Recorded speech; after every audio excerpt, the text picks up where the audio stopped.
듣지 못한 자들이 깨달으리라 함과 같으니라. 아멘. 하나님의 말씀입니다.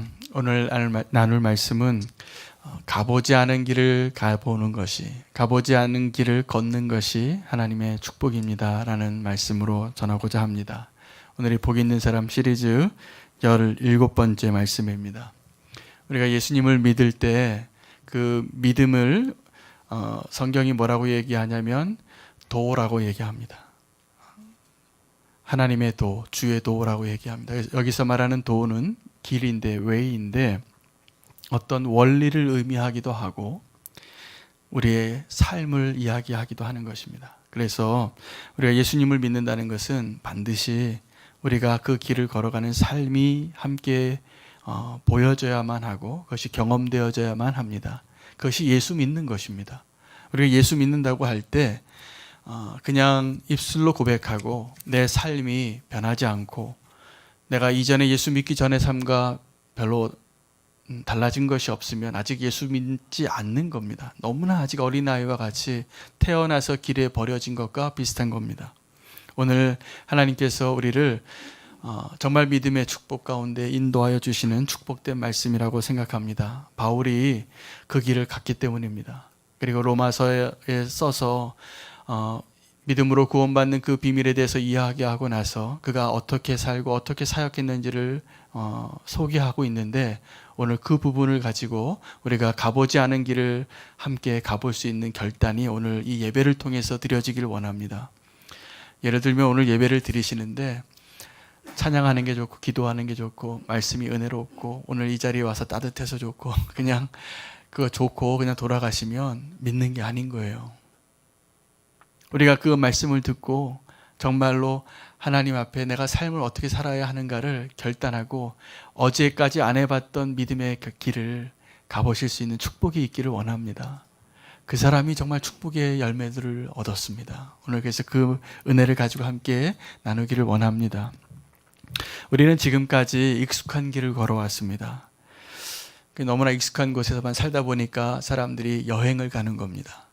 여행이라는 것은 내가 익숙한 곳을 떠나서 가보지 않은 길을 가는 거죠. 짧게. 그래서 그 여행을 위해서 그것이 즐거운 것이기 때문에 비행기 값도 내고 차 기름값도 내고 또 숙박비도 내고 또 열심히 일하면 돈 벌 수 있는 시간을 포기하고 휴가를 내서 여행을 가는 겁니다. 그 여행을 많이들 가시는데 그 여행을 가는 것과 오늘 믿음의 길을 가는 것이 비슷한 점이 많이 있습니다. 그러나 목적지가 너무나 다릅니다. 한 비행기에 신혼여행 가는 부부가 앉아 있는데 그 바로 옆에 선교지로 떠나는 부부가 앉아 있었습니다. 그런데 동일한 비행기에 같은 시대에 탔는데 나이도 비슷하고 한 부부는 신혼여행을 가고 한 부부는 선교를 위해서 자기의 집에 있는 모든 재산을 다 정리하고 그것을 다 포기하고 자기의 직장을 포기하고 하나님이 가라고 하시는 그 선교지로 가는 길이었습니다. 그런데 동일한 장소를 가고 동일한 비행기를 탔지만 이 사람들의 목적지는 너무나 정반대이죠. 신혼여행을 가신 분들은 거기서 일주일간의 행복한 시간을 허니문을 누리고 서로 사랑을 정말 하나님 이런 배우자를 어떻게 허락하셨나요? 하나님께 감사하며 날마다 무릎 꿇고 기도하면서 신혼여행을 마치고 돌아올 겁니다. 그런데 선교지로 향하는 그 부부는 하나님 이제까지 하나님이 나를 이렇게 축복해 주셔서 이제는 주님의 뜻에 합당한 삶을 살겠습니다라고 다 포기하고 가는 길인 것이죠. 같은 목적지로 가는 것 같지만 사실은 정반대의 길일 수 있습니다. 우리가 어떤 것이 하나님의 축복인지 제가 말씀을 드리고 싶은 거예요. 신혼여행 가는 게 잘못됐다는 건 아닙니다. 단기 선교여행을 갈 때, 단기 선교를 갈 때도 선교라는 이름이 붙어 있지만 많은 단기 선교를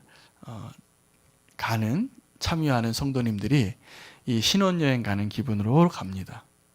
그래서 그 단기 선교를 이제 가게 될 때 그렇게 될 것을 우리가 다 똑같이 솔직하게 알고 있기 때문에 꼭 반드시 훈련을 받고 가야 됩니다. 우리의 마음을 훈련하고 가야 됩니다. 안 그러면 신혼여행 갔다 오는 거지 선교 가는 게 아닌 거라는 것이죠. 자, 그런데 이 단기 선교 기간 동안에 아주 어려운 곳을 가요. 그리고 단기 선교하면은 너무 좀 막 편안하게 있다 오면 우리의 양심이 찔려서 단기 선교 가면은 좀 어려운 곳으로 가야 된다 이런 마음을 가지고 있습니다. 그래서 그것을 위해서 가는 거고 그것이 보람이 되고 그것이 기쁨이 되기도 합니다. 여러분 단기 선교 가면 아무리 힘든 선교지라고 해도 이 청년들이나 함께 동참하는 집사님, 권사님, 장로님들이 얼마든지 견뎌낼 수 있습니다. 아무리 힘들어도 먹을 것이 아무리 우리 입맛이 안 맞아도 날씨가 아무리 어려워도 아무리 덥고 아무리 추워도 미소를 띠고 천사 같은 얼굴로 사랑을 나눠주고 올 수 있습니다. 왠지 아십니까? 곧 돌아올 거기 때문입니다. 일주일 있다가 돌아올 거기 때문에 그렇습니다. 그리고 어려운 곳으로 갈수록 우리는 나중에 이렇게 얘기할 수 있어요. 와, 우리가 그래도 작년에 우리 선교 간 어느 지역에서는 정말 고생 많이 했잖아. 그래서 남자들 군대 갔다 오면 평생 군대 얘기하는 것처럼 선교지 한번 갔다 온 얘기를 우리 신앙의 영웅담 같이 이야기할 수도 있습니다. 그런데 진짜 선교는 그게 아닙니다. 그래서 훈련이 필요한 겁니다. 선교사님들이 사실은 단기 선교로 갔다 오는 게 아니라 그곳에서 10년을 살고 20년을 살고 평생을 사는 선교사님들이 계세요. 그러면 그 선교사님들이 보편적으로 한 3개월에서 2년 사이에 그 문화 때문에 다른 타 문화에 적응해야 되는 것 때문에 충격을 한번 받습니다. 처음에 이 선교사님들도 비행기 타고 갈 때는 신혼여행 가는 사람들하고 비슷해요. 처음 가는 것이라면 하나님이 나를 어느 곳으로 보내셨나 아주 흥분되고 또 기대가 되고 어떠한 것도 할 수 있는 정말 준비하고 갔으니까 그런 마음으로 가는데 한 3개월에서 2년 정도 사이에 컬처 샥을 경험합니다. 모든 선교사가. 그래서 한 문화에서 다른 문화로 건너갈 때 여기에 익숙해져 왔던 내 삶의 패턴을 이제 바꿔야 하는데 내 삶의 모든 환경이 바뀌어야 하는데 이것이 얼마나 힘드냐 하면 심리학자들이 우리 인간의 스트레스 지수 가운데 가장 고통스러운 것이 뭔지 아십니까? 예, 배우자의 사망이라고 합니다. 그러니까 우리가 인생에 가장 어려운 게 뭐냐면 아버지 돌아가셨을 때가 아니라 내 남편이 돌아가셨을 때예요. 내 아내가 돌아가셨을 때. 그때가 가장 충격이 큰 겁니다. 이제 나 어떻게 살지? 그래서 정말 따라 죽고 싶은 마음까지 드는 거예요. 그런데 그 치수를 100이라고 하면 선교사가 타 문화에서 그 3개월 뒤에 또 2년 이내에 경험하는 문화 충격이 그 지수가 300에서 400이에요. 그러니까 내 삶의 터전이 이 한 문화에서 다른 문화로 바뀌는 게 그렇게 어렵다고 하는 겁니다. 그래서 선교사님들이 그거를 잘 모르고 그때 우울증에 빠지기도 하고 머리털이 빠지기도 하고 잇몸이 막 허물기도 하고 자기 신체가 막 그렇게 반응하는 거예요. 그게 너무나 힘들어서 우리가 이 선교사님들이 이렇게 다른 문화로 갈 때 적응해야 하는 게 이렇게 힘들다는 걸 제가 말씀드리면서 우리가 가보지 않은 그 무언 어디론가를 갈 때 이런 비슷한 경험을 할 수 있습니다. 그런데 하나님께서 우리를 그러한 자리로 우리를 초대하고 있습니다. 믿음으로 산다는 것은 우리가 꼭 선교지로 가진 않아도 괜찮습니다. 그러나 오늘 우리가 믿음으로 사는 것은 어떠한 것이냐면 본질적으로 내가 지금까지 가보지 않은 곳을 가는 것이에요. 내가 안전하고 안주하고 익숙하고 여기가 좋사오니 하는 곳을 떠나서 하나님이 인도하시는 곳으로 가는 것이 사실은 믿음의 삶입니다. 우리는 그 안전지대를 떠나는 것을 좀 두려워합니다. 그런데 하나님께서 우리를 믿음으로 살라고 명령하실 때는 항상 우리의 안전지대를 떠나게 하세요. 그래야 정말 믿음으로 사는 겁니다. 우리가 어떠한 영역이 있어든지 재정적인 영역이든지 관계적인 영역이든지 사회적인 영역이든지 정서적인 영역이든지 우리가 안주하고 싶은 곳이 있어요. 그런데 그것을 떠날 때 진짜 믿음을 발휘하게 되는 것이지 거기에 앉아서는 믿음이 말로만 믿음이라는 거예요. 그래서 이제 아브라함을 하나님께서 믿음의 사람으로 믿음의 조상으로 부르실 때 맨 처음에 그 믿음의 조상 커리큘럼 일과가 뭐였냐면 떠나라였어요. 내 본토 친척 아비의 집을 떠나라. 그리고 나서 이 아브라함에게 한 약속이 뭐냐, 명령이 뭐였냐면 내가 너에게 지시할 땅으로 가라예요. 근데 여기 굉장히 중요한 의미가 있습니다. 만약에 하나님께서 아브라함에게 내가 너에게 지시한 땅으로 가라, 내가 이미 지시했던 곳으로 가라 라고 말씀하셨다면, 그것을 믿음으로 여기셨다면 아브라함은 어떻게 했을까요?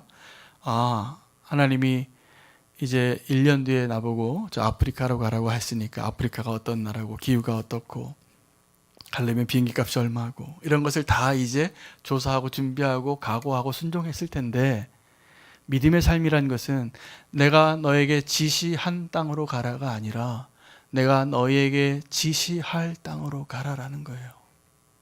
그것은 어떠한 상황과 환경과 조건에 우리의 조건과 우리의 판단이 하나도 들어가 있지 않은 것입니다.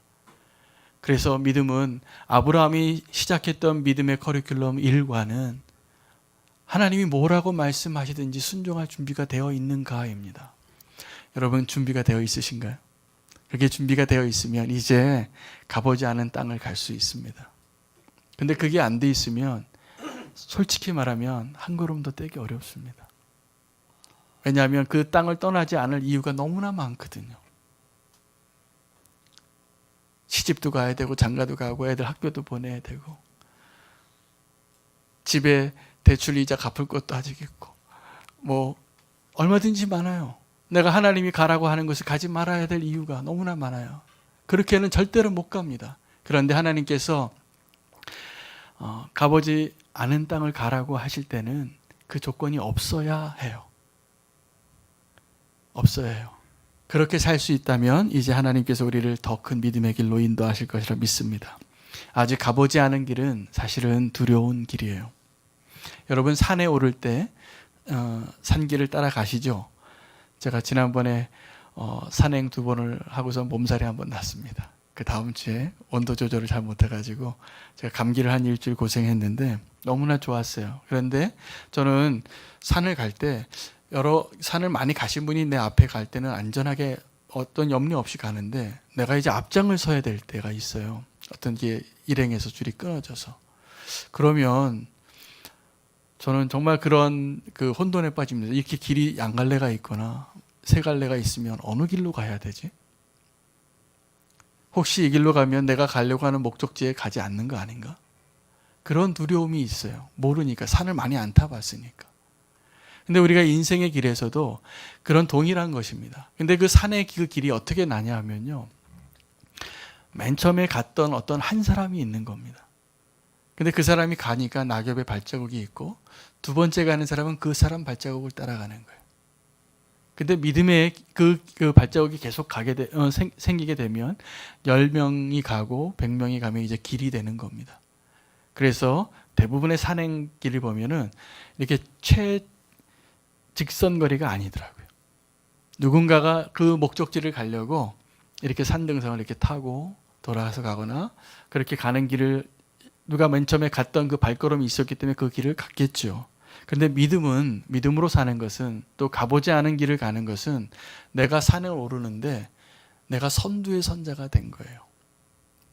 두렵죠. 그런데 사실은 내가 선두가 아니라 그 길을 먼저 가신 분이 계세요. 그리고 그렇게 살았던 믿음의 선조들이 있습니다. 근데 많이 없어요. 제가 오늘도 이 말씀을 이렇게 전하면서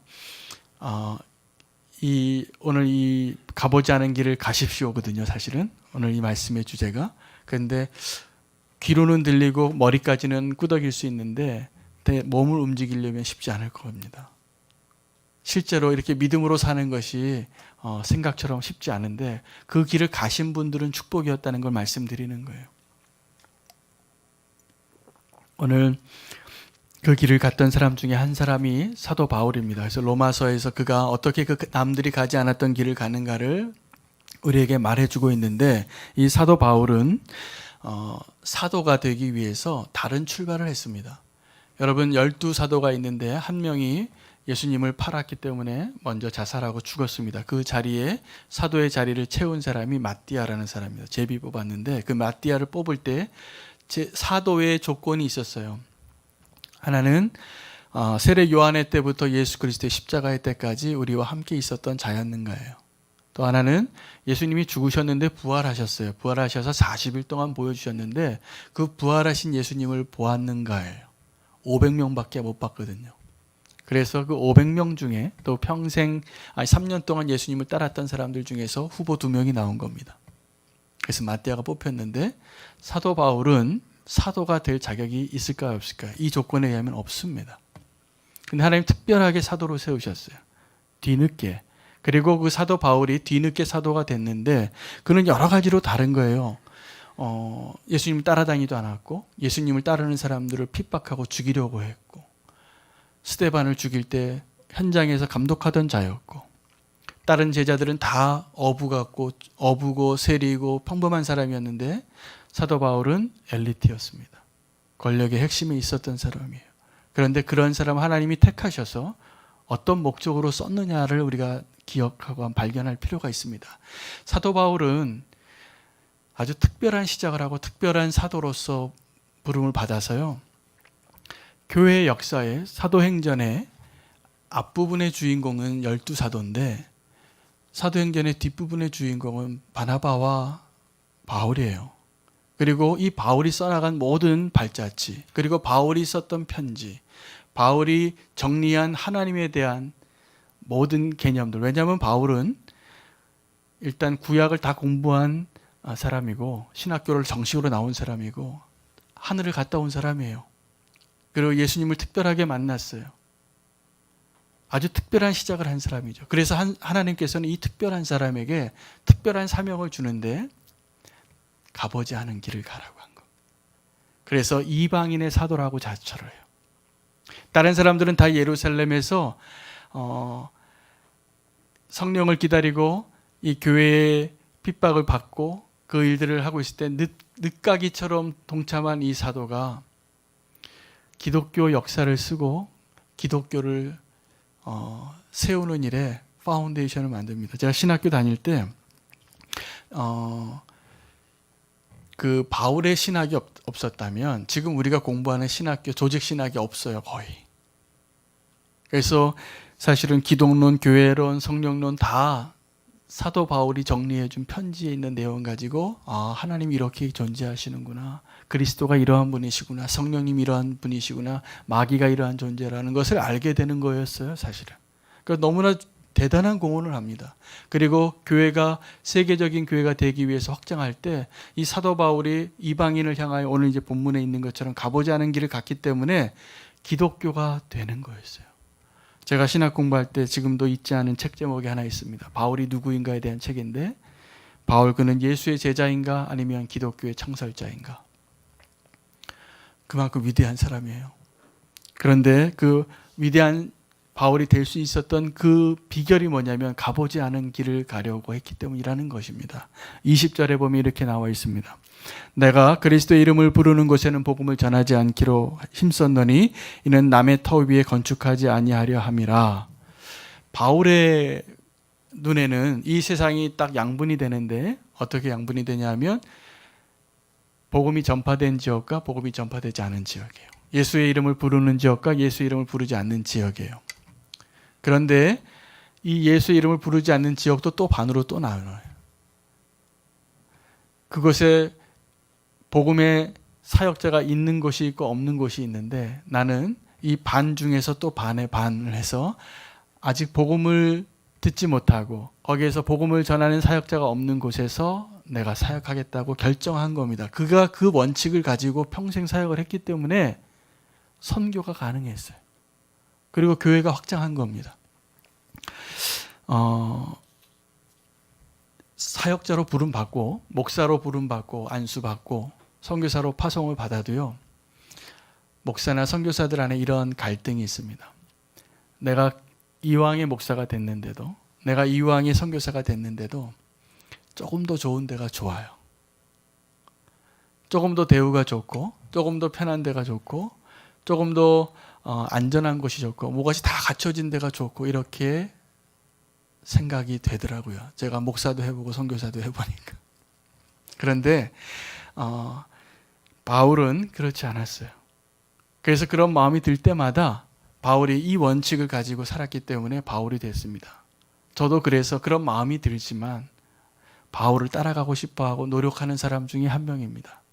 저도. 그래서 그런 마음이 들 때마다 정말 축복의 길이 어디인가 생각하고 그 길이 맞다라고 생각합니다. 여러분, 지금 전 세계에 복음화된 지역이 있고 복음화되지 않은 지역으로 나눌 때 예수님을 전하고 목사나 선교사들이 90%가 어디서 일하고 있냐 하면 이미 복음이 전파되어진 곳에서 90%의 사역자가 일을 해요. 그러면 20%의 사역자가 복음을 아직 듣지 못한 곳에서 일하고 있다는 겁니다.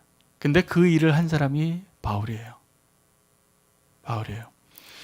엄청난 그 불균형을 알았기 때문에 바울은 정말 하나님의 마음이 어디 있는가를 알았습니다. 예를 들어서 어떤 집사님이 음식점을 한다 그러면 어디에다 음식점을 하는 게 좋을까요? 1번, 사거리에 목이 좋고 손님이 많이 있고 옆에 전철역도 있고 큰 회사 빌딩도 있고 그런 데 하는 게 좋습니까? 아니면 사람들이 잘 보이지 않고 그런데 거기에 식당이 없으면 밥이 굶어 죽을 사람이 있기 때문에 거기에 가서 식당을 하는 게 좋습니까? 어디서 하시겠어요, 식당을? 1번에서 하시죠? 너무나 당연하죠? 그렇죠? 그게 우리의 비즈니스와 하나님의 비즈니스의 차이예요. 우리는 식당을 하려고 그러면 그런 데 식당에 해야죠. 돈을 벌어야 되니까. 손님이 없으면 어떻게 가게가 운영이 되겠어요. 근데 하나님의 비즈니스에서요, 손님이 어떤 사람들이 손님이냐면 한 번도 복음을 듣지 못한 자가 손님인 거예요. 그래서 우리가 이 땅에서 살아야 하고 이 땅에서 하나님의 복음의 사역자로 일한다면 우리의 고객은 이미 복음을 들은 사람들이 아니라 아직도 복음을 들어보지 못했기 때문에 그들이 복음을 듣고 예수 그리스도로 올 수 있도록 만드는 것이 우리의 비즈니스예요. 그게 교회의 사명이에요. 그리고 그게 성도의 사명이에요. 여러분, 이게 어떤 선교사만의 사명이고 그것이 어떤 특별한 목사님의 사명이 아니라 우리 모두의 사명이라는 것을 꼭 기억하셔야 됩니다. 우리가 음식점 차릴 땐 그렇게 하셔도 돼요. 그렇게 해서 열심히 사시고 또 우리에게 주신 분복을 다 누리셔도 좋습니다. 그러나 하나님의 관점으로 우리의 고객이 누구인가 달라져야 합니다. 그것을 위해서 교회가 존재하고요. 그것을 위해서 구원받은 자가 살아야 할 목적이 거기에 있는 것입니다. 교회 역사를 공부하다 보면 우리가 반드시 암송해야 할 중요한 인물들이 나옵니다. 예를 들면 사도 바울, 마틴 루터, 칼빈, 존 웨슬리, 윌리엄 캐리, 허드슨 테일러 이런 분들이 다 나오는데 이런 분들의 공통점이 있어요.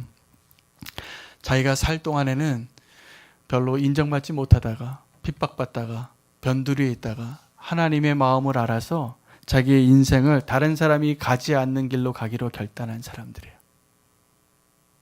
가보지 않은 길로 가기로 결정한 사람들이에요.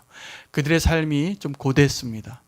어려웠고 핍박도 받고 돌도 맞고 순교한 사람도 있어요. 그런데 나중에 교회 역사를 펼쳐보면 그 사람들의 이름이 나오고 천국에 가면 그 사람들의 상급이 훨씬 클 거라 믿습니다.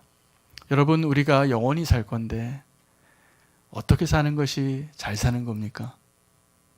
그냥 하나님이 주신 축복을 잘 누리고 편안하고 내가 안전한 곳에 더 많은 보화를 쌓아놓고 살고 안전하고 화장실 개수 늘리는 게 행복한 겁니까?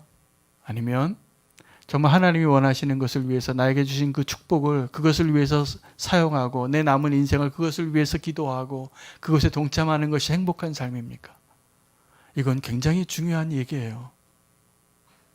저는 목사로서 우리 교회 성도님들이 저는 어떤 회사에서나 직장에서 사회에서 일들이 잘 되기를 기도합니다. 전 매일 기도해요. 새벽에 기도 제목 제가 아는 범위 내에서 기도합니다. 그런데 정말 어떤 게 축복일까?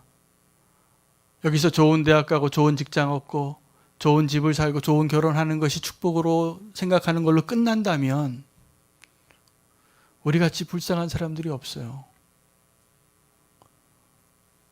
정말 축복은 우리가 믿는 대로 사는 겁니다.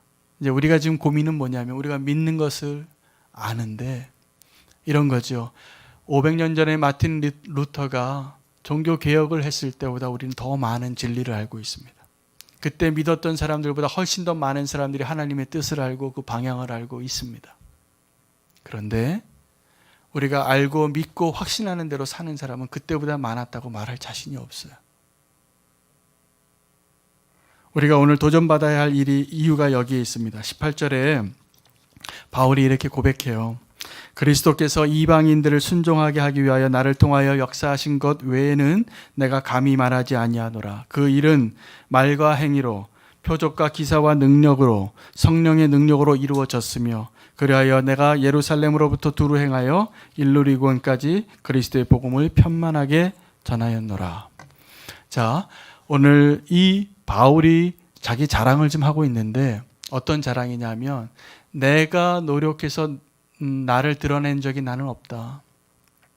나를 통해서 드러난 예수 그리스도만 자랑했다라는 겁니다. 그리고 그가 복음을 전할 때 어떻게 보냈냐면 말과 행위로 또 기적과 표적과 기사로 성령의 능력으로 일어났다고 하고 있습니다. 여러분, 제가 지난주에 우리 단기 선교팀의 첫 번째 선교 강의를 했어요.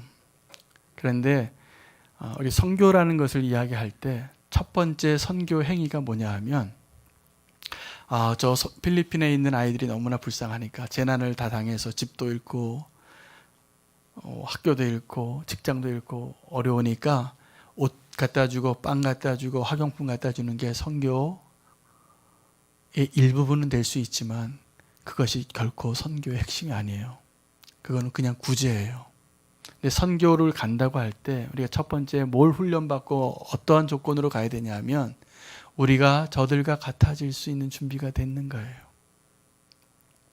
이것을 신학적인 용어로 성육신이라고 그래요. 근데 선교가 그게 먼저 이루어져야지만 가능한 거예요. 저는 교회도 성육신 되어야 한다고 생각합니다. 성육신 되어야 된다고 생각해요. 우리가 그리스도로 충만하게 될 때 이 세상에 그리스도의 복음을 전할 수 있는 성육신이 교회를 통해서 이루어지게 될 겁니다. 그리고 주님이 정말 그걸 원하세요.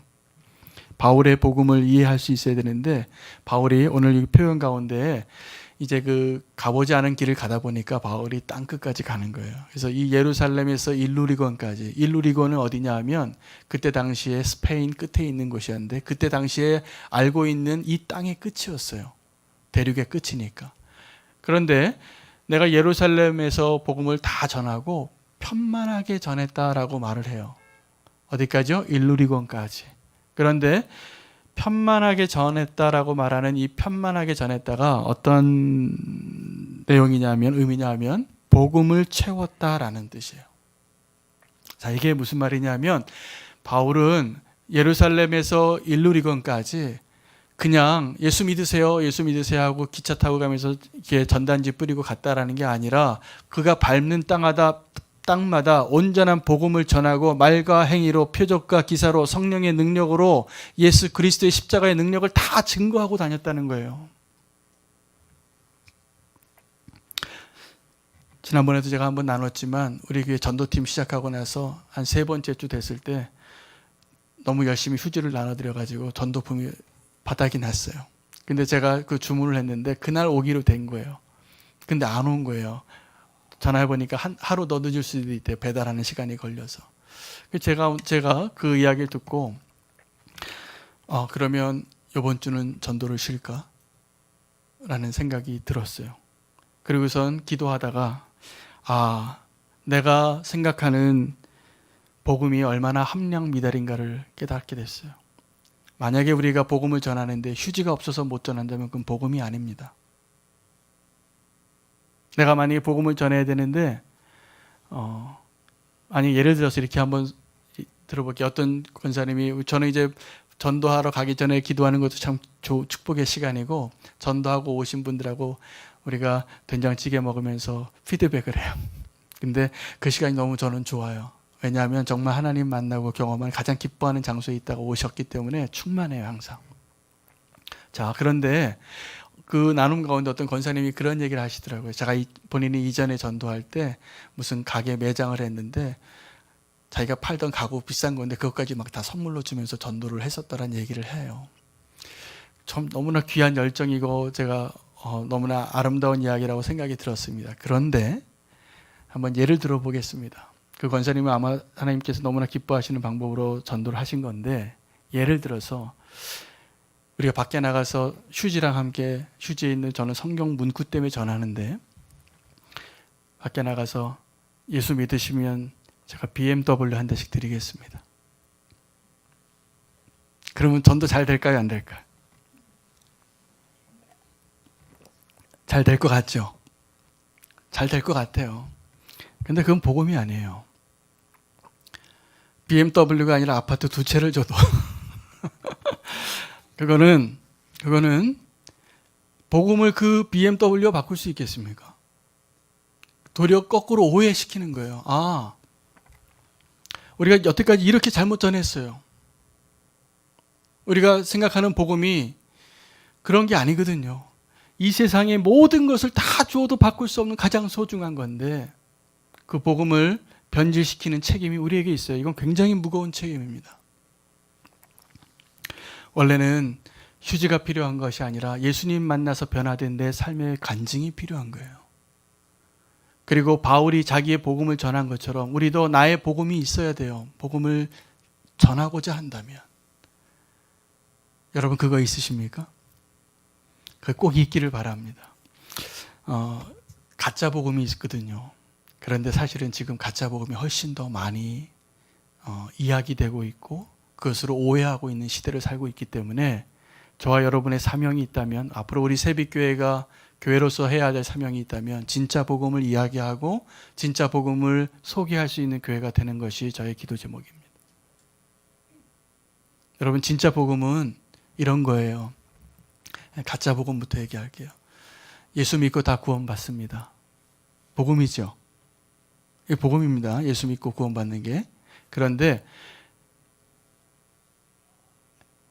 회개에 대해서 별로 강조하지 않아요. 예수 믿고 은혜 받고 그리고 삶이 바뀌지 않아도 된다라고 얘기해요. 그러니까 이런 겁니다.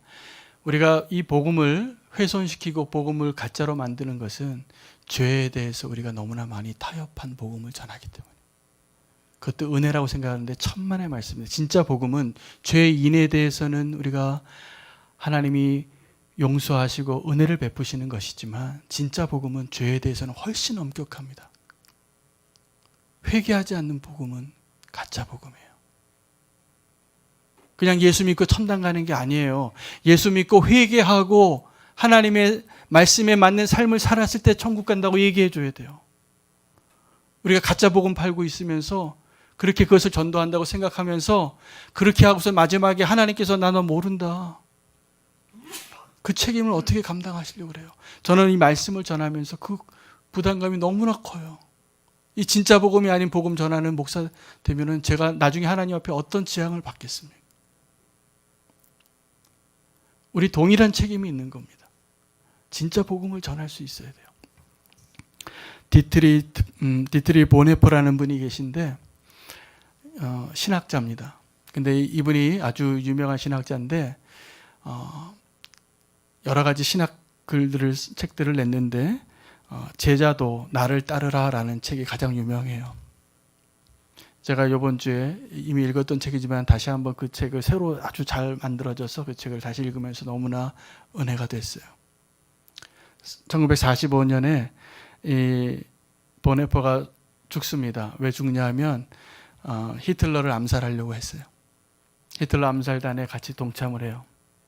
근데 발각이 돼요. 그래서 사형을 당하는데 라인홀드 니버라는 신학자가 이 보네퍼의 죽음을 순교자로 정의했어요. 왜냐하면 보네퍼는 정말 예수 그리스도를 따르는 것이 무엇인가에 대해서 가르쳤고 그대로 살았어요.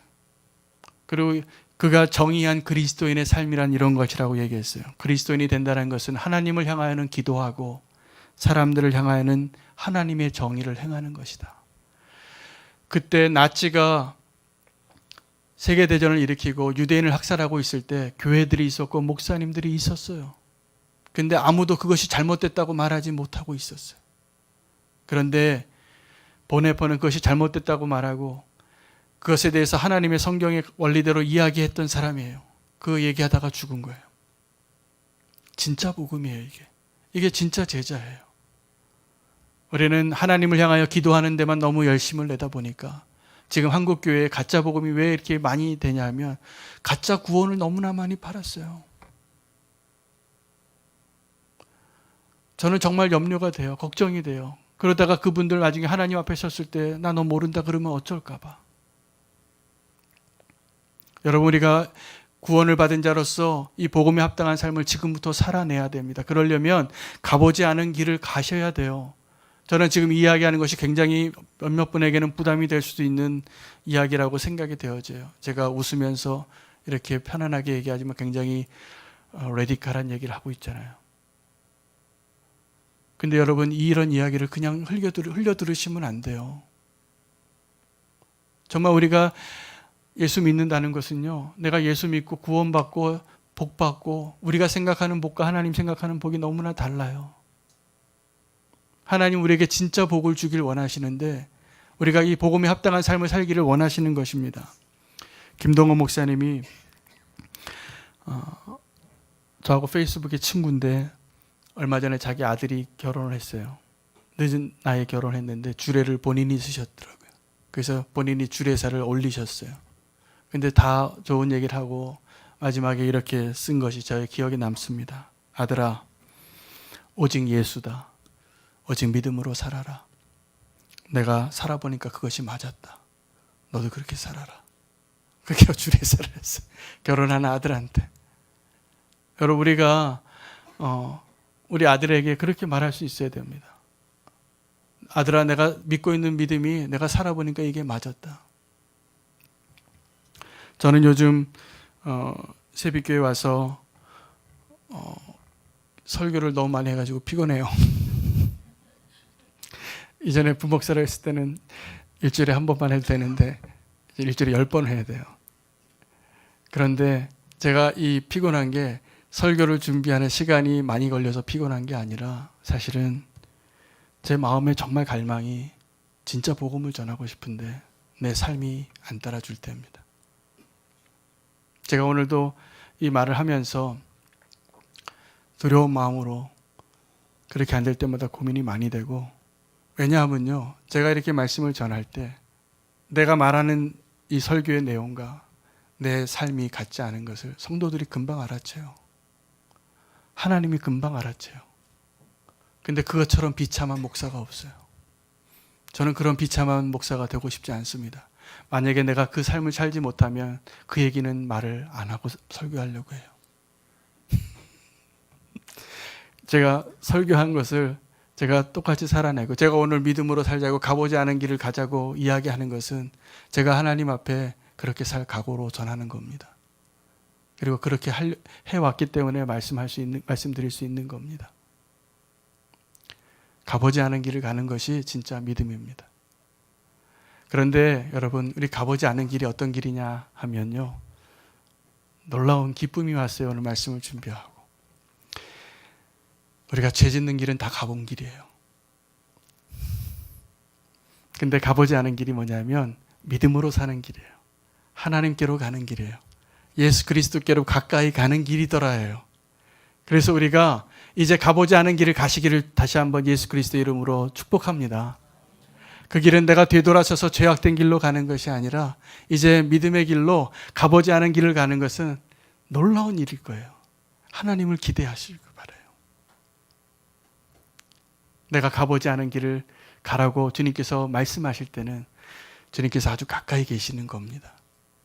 그리고 아브라함에게 축복하실 때 선물 보따리 한 번에 다 주신 게 아니잖아요. 우리 계속 지금 창세기 묵상하고 있는 것처럼 한 걸음 한 걸음씩 우리는 날마다 주님 앞에서, 주님, 내가 가보지 않은 길을 가기를 원합니다. 그게 꼭 땅끝에 있는 선교지를 가라는 게 아니라 우리의 삶의 모든 영역에서 가보지 않은 길, 여태까지 해보지 않았던 일, 믿음으로 살고 순종하고 기쁨으로 누리는 그 축복을 오늘 주님이 말씀하시는 겁니다. 바울이 그렇게 살고 내가 이런 원리로 살았다라고 말씀하고 있습니다. 내가 이 예루살렘에서 일루리곤까지 편만하게 복음을 전했고, 내가 예수 그리스도의 이름을 부르는 곳에는, 그리고 다른 사람의 터 위에는 내가 이 교회를 세우려고 하지 않았다. 우리가 그렇게 한번 살아보길 원합니다. 우리 새빛교회는 앞으로 그렇게 하나님의 인도함 받는 교회가 되려고 합니다. 축복합니다. 기대가 되시죠? 네, 저는 기대가 됩니다. 하나님께서 우리를 그렇게 가보지 않은 길로 인도하시기를 간구하며 우리 함께 기도하겠습니다. 제가 먼저 기도하겠습니다. 하나님, 가보지 않은 길 갈 수 있는 기회를 주신 것이 너무나 감사합니다. 하나님, 이제는 우리가 진짜 복음을 붙잡고 살기를 원합니다. 말로만, 입으로만 증거할 수 있는 복음은 진짜 복음이 아닙니다. 하나님, 말과 행위로, 능력과 표적과 기사로, 성령의 능력으로 전할 수 있는 복음을 우리도 살아낼 수 있기를 소망합니다. 바울이 갔던 그 길을 우리도 갈 수 있게 해주시고, 예수님께서 또 베드로가 말했던 것처럼, 또 바울이 말했던 것처럼, 보네퍼가 고백했던 것처럼 나를 따르라 라고 말할 수 있는 삶을 우리도 살 수 있게 해주시옵소서. 하나님, 그 복음의 능력을 우리가 경험하기를 원합니다. 가보지 않은 길, 이제 죄악된 길이 아니라 정말 믿음의 길, 하나님께로 나아가는 길이 되기를 원합니다. 그 길을 우리에게 허락하여 주시옵소서. 아브라함과 같이 주님께서 지시할 그 땅으로 가겠습니다. 내가 알고 익숙하고 확인되어지고 계산되어지는 것에 머물러 있는 것이 아니라 가보지 않았던 것이지만 주님이 함께 하신다면, 또 주님이 명령하셨다면 그 길을 갈 수 있는 용기를 주시고 믿음을 허락하여 주시옵소서. 예수 그리스도 이름으로 기도하옵나이다. 아멘. 오늘 말씀을 마치겠습니다. 우리 찬양 한 곡 더 하고 개인 기도를 좀 더 하시는 시간 가지면 좋겠습니다. 찬양하겠습니다. 65장 찬양하겠습니다.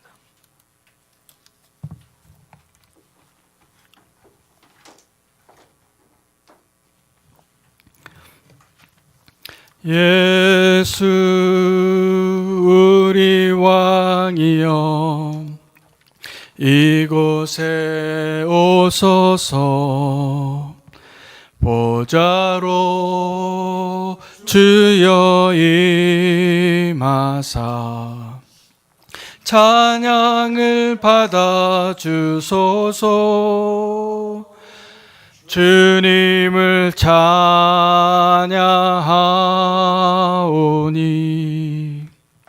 주님을 경배하오니 왕이신 예수여 오셔서 좌정하사 다스리소서. 아멘. 오늘 말씀을 붙잡으